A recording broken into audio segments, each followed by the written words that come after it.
אני ראובן מסכית, יליד 35, הייתי נשוי לרחל מסכית לבית זוגלובק, והיא זו שהביאה אותי לנהריה. 3 ילדים נפלאים, יודעים מה זה כיבוד הורים, 9 נכדים, 2 נינות, משפחה נהדרת.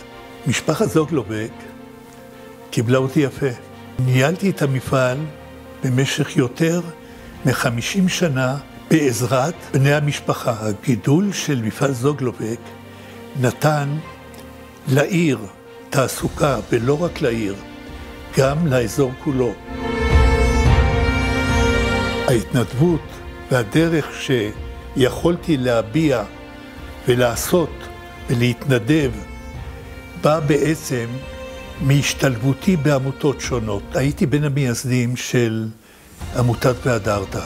מטרת העמותה היא לעזור לאנשים מבוגרים למצוא מקור תעסוקה. הייתי נשיא רוטרי, אני אחד הוותיקים במועדון וזקן המועדון.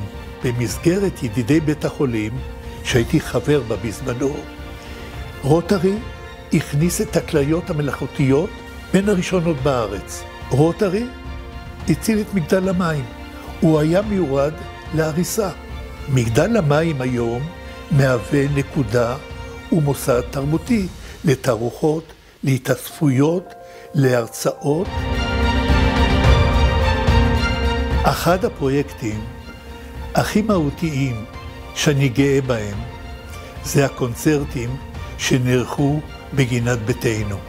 הבאנו את מיטב התזמורות בארץ. הפילהרמונית הגיעה לחצר הבית בנהריה. הגיעו לקונצרטים ראש הממשלה, יצחק רבין, גם פרס הגיע, דן תיכון, שבח וייס.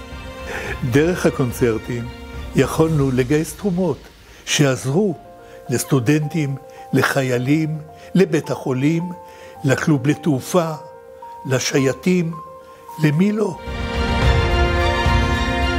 המקום האהוב עליי בנהריה זה לטייל על שפת הים, ולראות בעיני חזוני, כמו שאומרים, את המרינה שתקום, שתהווה מרכז תיירותי, לא רק ישראלי, אלא עולמי.